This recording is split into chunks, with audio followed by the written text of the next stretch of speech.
All right, quite a number of things have been going on in terms of technicalities. If you recall earlier on this morning, one of our family members, Moses, had actually reported an incident about not being able to connect via the studio lines.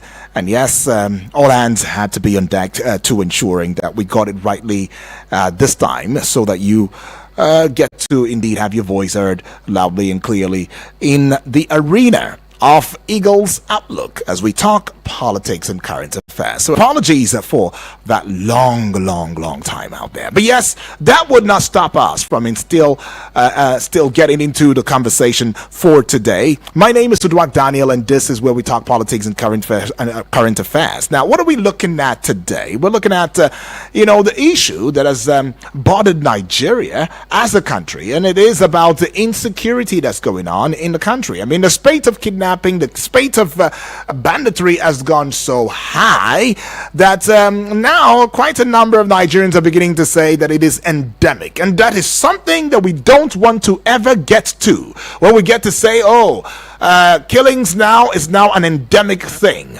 No, if corruption is endemic, should banditry and killing be endemic and terrorism be endemic to the Nigerian system? No, please. But then anyways, the topical issue will be the fact that the deranged bandit kingpin, Turji'll, will be arrested soon. And that is what, the CDS is saying at the moment. Now, we should look into the fact that there has been this Turji'll issue has been there for quite some time. It's not the first time. It's been around since 2021, and it seems as though there's been quite a number of water passing through the tunnel. Too many waters, one tunnel, getting all mixed up.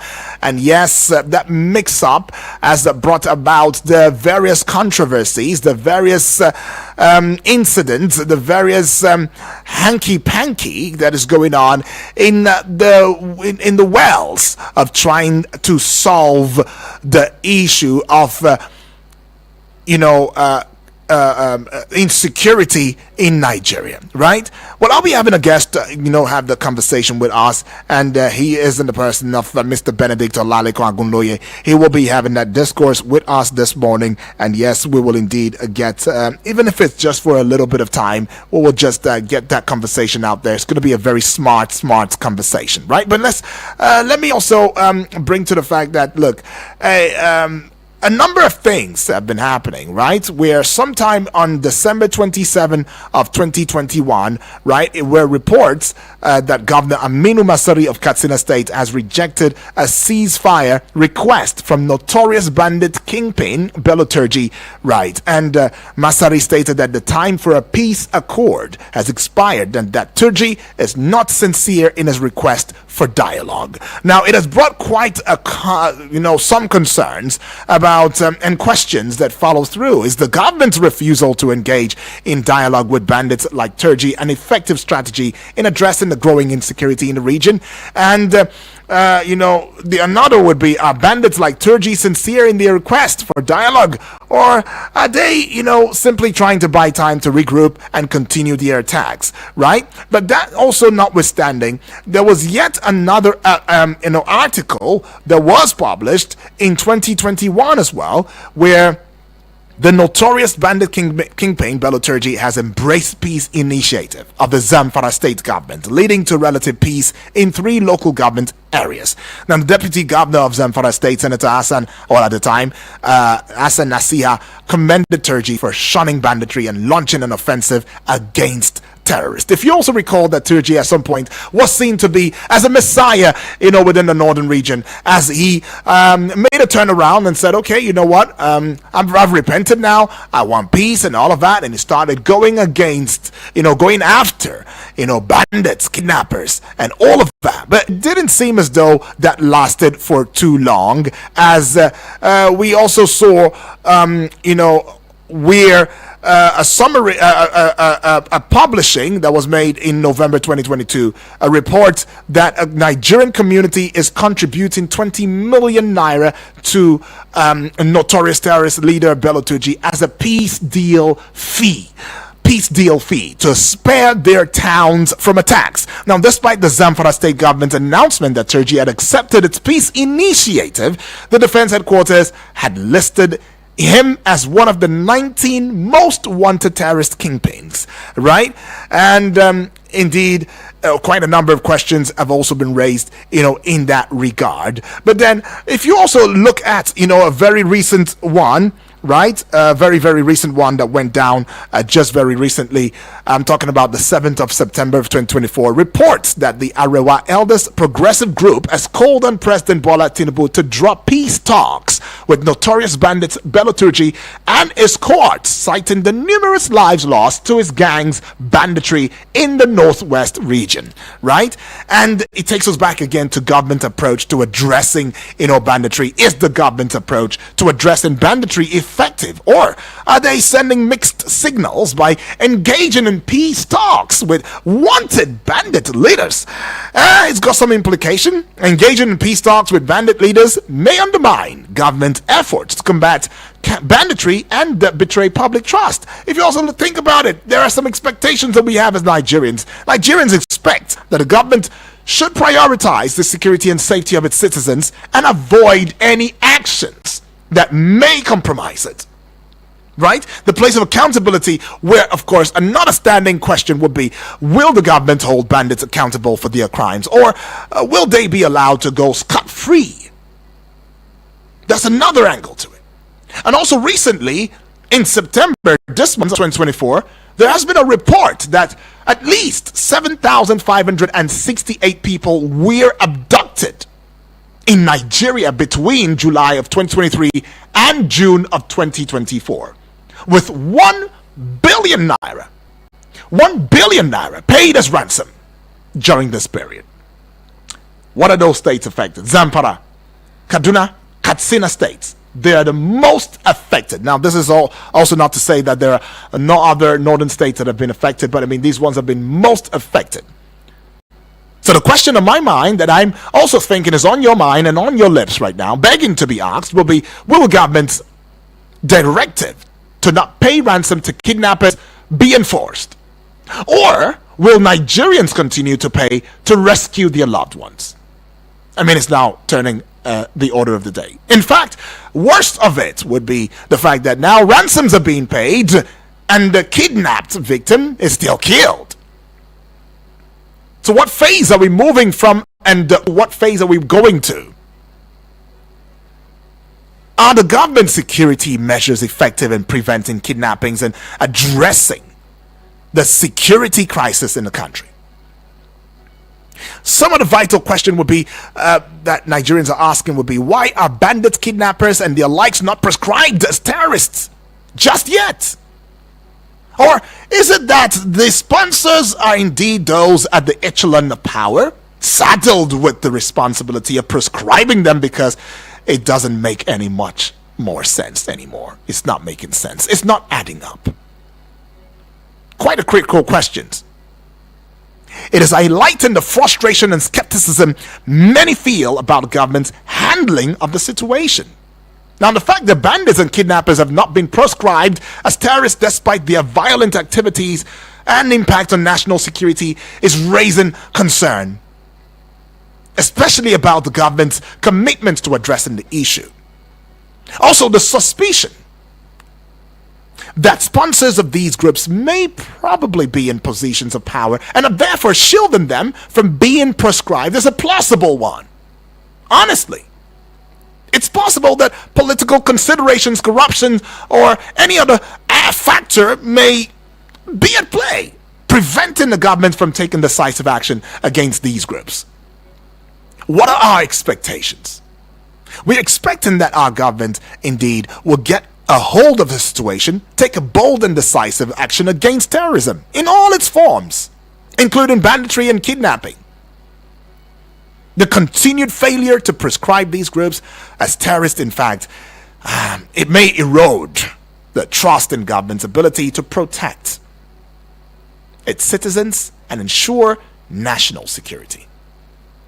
It has an implication. The implication is that if the government's inaction may embolden these groups, leading to further violence, and even instability, as we've seen on social media.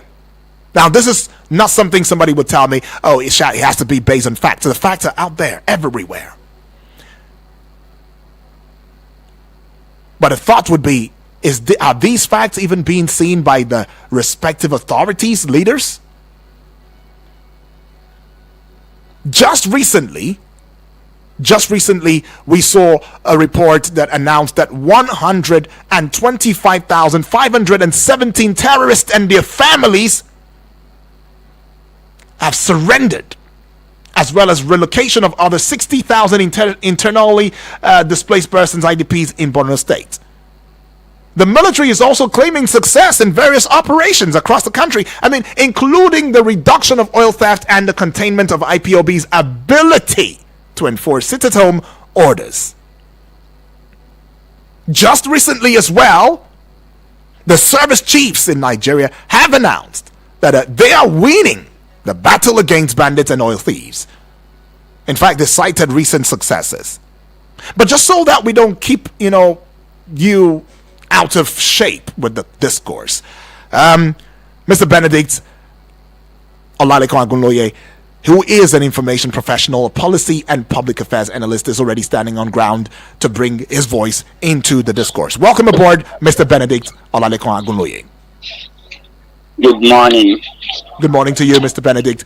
I don't know. I don't feel settled sitting behind the microphone, especially when we are talking about, issues that border around, banditry, kidnapping, insecurity in the country, and the countless and nameless persons that we keep having every now and then who have been buried 6 feet deep. What are your concerns about all of these? And what do you think about how we have the turn that we are taking in fighting insurgency and insecurity in Nigeria? Are we indeed being successful, or is it just mere rhetorics just to keep the society calm? Well, when you're talking about success, those who said they are making progress, it would be progress as against their own defined terms of reference. But to the man on the street, you would have been successful if they can now move around without fear of attacks, without fear of molestation. I think that to the extent that we are not free to move around, I would say that we are not witnessing sufficient success. So to that extent, we cannot be talking about success. Now, when you also look at approach, from my point of view, I think we have spent the better part of the last 25 years of our national life doing more talking than action. Now, I wouldn't know the last time you could tell us who is the PRO of the CIA or the PRO of the MI5 or the PRO of the Scotland Yard. We rarely heard them. But in Nigeria, our PROs, all our security agencies are there, online, telling us military plans, telling us security plans. I think that those things are not correct.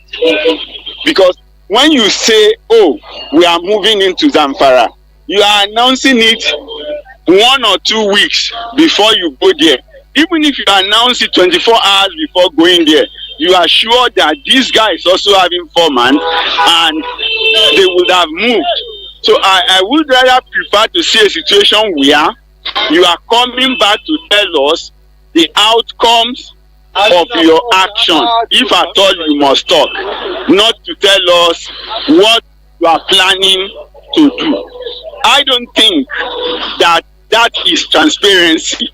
For me, that will sound like operational stupidity, in my opinion, because these guys are occupying areas you have not tied them down.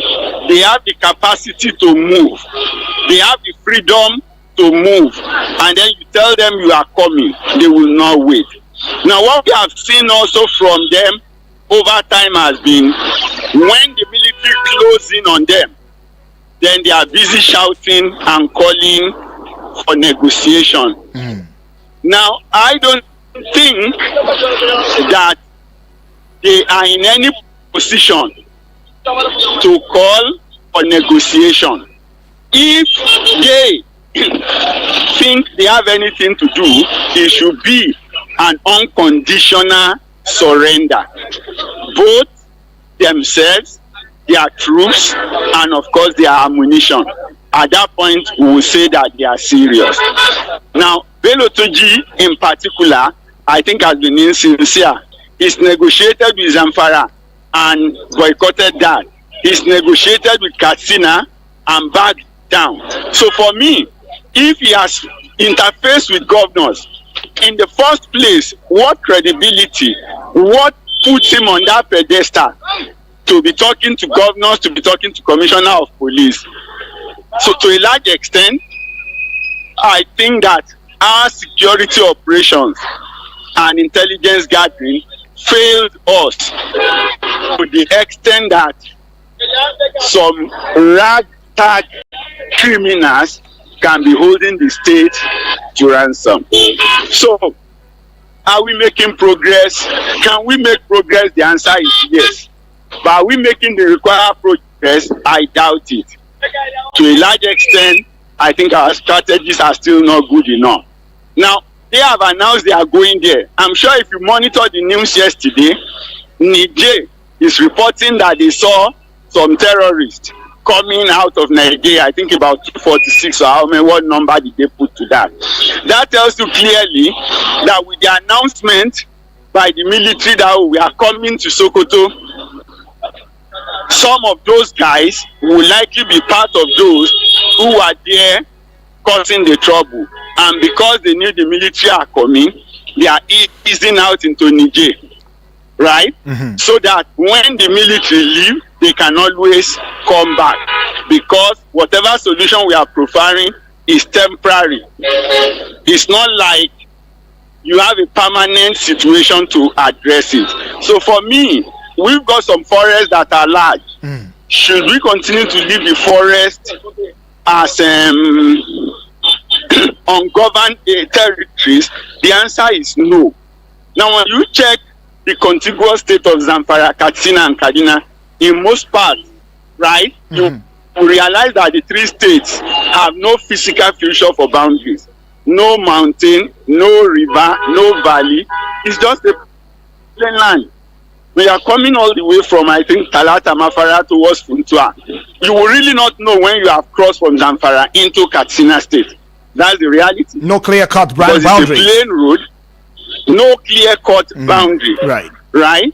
So it means that the insurgents also can freely flow from Kaduna to Katsina to Zamfara and all around. Right. But to a large extent, therefore, we need to possibly find a better means of managing those large forests so that they do not become hideouts or base for any form of miscreants. All right, they said we are very reactionary. We are not proactive. That's how it has been, and it seems as though we are living up to that expectation, because the Chief of Defense Staff, General Christopher Musa, has vowed to apprehend a notorious terrorist kingpin. I was talking about he has vowed to apprehend Bello Turji, who has been responsible for orchestrating numerous attacks on residents of Zamfara State. In fact, just recently, he had imposed a levy of 50 million naira on the residents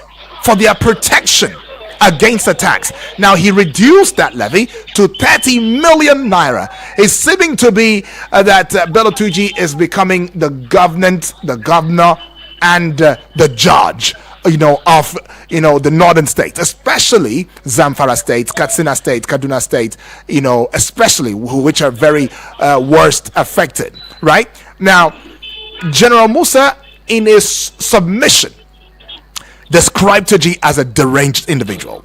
and he also assured that he would be captured soon. Now, the defense chief is also stating that the issue of levies imposed by Turji and other bandits would be addressed.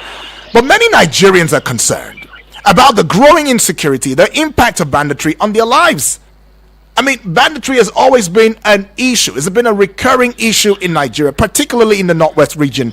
The Nigerian government has been criticized for its handling of the situation. In fact, many are beginning to say that we just hope, allegedly, that the government is now also part of this whole scheme, the entire scheme in itself, because it has come to a boiling point, and it's time that decisive action be taken,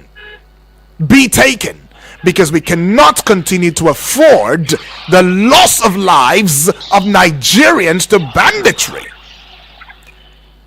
Flooding is one part, submerging of communities and all of that, people's bodies floating. We've got issues that border on hunger, poverty, and all of that. That's also an attack. We've got fuel scarcity, fuel unavailability is also yet another issue. People can barely feed these days. Barely in a day. Some skip meals even in a day or two and get to eat the third day. And then we now still have banditry. Kidnapping for ransom. In fact, the latest and disturbing is where these victims are being kidnapped, ransoms are being paid, and they don't still come out with their lives. How has the actions of bandits affected human rights of Nigerians, and who do you think is responsible for the failure to address banditry, kidnappings, and all terrorism activity in Nigeria? We've had some wrong recruiting and Are you there? Yeah, I'm here. Yeah, so I'm okay, maybe we'll just get back with you. Okay, all right, go on. So what we're saying is this: you've got cases of maybe wrong recruitment, wrong deployment, and of course, grand sentiment, wrong training. So to an extent, I don't think that we have a coalition and coordinated approach of these issues. Now, the majority of the issues are linked together. And the question will be, I would always say this, that from where I come from, the Yoruba person says, that is, security and intelligence force is not what you send your own children, because the things are that they may go and they are not sure that the people who go will return. But from 1999 till now, we have recruited the children of the big men to do the dirty jobs, which they are not capable of doing. And so those jobs are never going to be properly done. Why? Because you are giving it to the wrong people. So to the extent, you can't employ a child that grew up in Abuja and knew electricity from before he was born, and then send him to one village where there is no electricity, where there is no network, and then you ask him to go and be a cobbler because he wants to gather intelligence. That was never going to happen in the time that we are in. So there is gap. Now, the gap is there. There is also the divisive tendency of the political class. You lose election, you want to paint the government of the day black, and then there are willing tools in the name of bandits. So you can afford to shield them because you have some elements of information from the state. We can't say that the same people have been in charge from 1999 till date. So those who were there from 1999 to 2007 have their boys in. Their boys are now assistant directors and deputy directors. They are lieutenant colonels and colonels, right? So they should be the field commander. They are in sensitive positions. So it means that those who brought them in have the baggage on them. So a lot is wrong with our orientation. A lot is wrong. So what's the way forward? And in that's one? Why I'm saying, Yeah. The way forward will be that the people who are there now, who are tasked with the responsibility of doing the job, to go ahead and do the job coordinatedly. Okay. And they should stop speaking before they take action. You don't tell me you are coming to attack me. I won't wait for you because I know I can't stand you. I will run into hiding. Right? And when you are done with your jamboree and you go back, I will come back to the surface. All right, let me just put a... Yeah. Hunting for crab. It's like hunting for crabs on the riverside. Any noise you make, the crab dives into his hole. And sometimes the hole are so deep that you cannot dig it. Right. But if you go in quietly, you are able to catch them outside their hole. And that's what it should be. So we should have covert operations. We should have people do their job without first announcing to the nation. I don't think that the public need the plans of the military. You don't need the plans of the police. The only people that may need their plan is those who have their farms in the area where you are going to carry out operation, because they may be affected negatively. But apart from them, I don't think that the social media and the mass media need to know where the military is headed. Okay.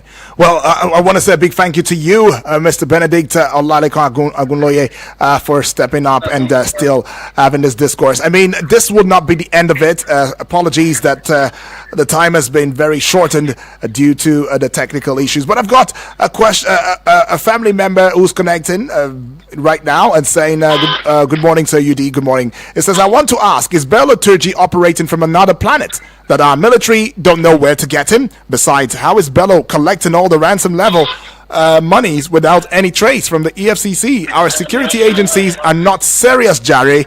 Let them continue with this repugnant style of combating insecurity. It will produce no results, right? Well, thank you so much, Abbas. It says Abbas reporting from Duce. And once again, Mr. Benedict, thank you, far too kind. Good morning. Have a nice day. You too. Well, just to let you in on the fact that this is the much we would take, but I want to say thank you. I know that you've been trying as much as you can to get across with the studio at that point in time. But yes, you might as well want to save this number that I'm about to give to you, because it's very important that you save it for every other, prog show that'll be coming up henceforth. 0907 353 0044, right? 0907 353 0044. That number you should save, because it will come in handy as you engage with Eagles 102.3 FM Abuja. Right, my name is Udwak Daniel, and I want to say have a blessed day.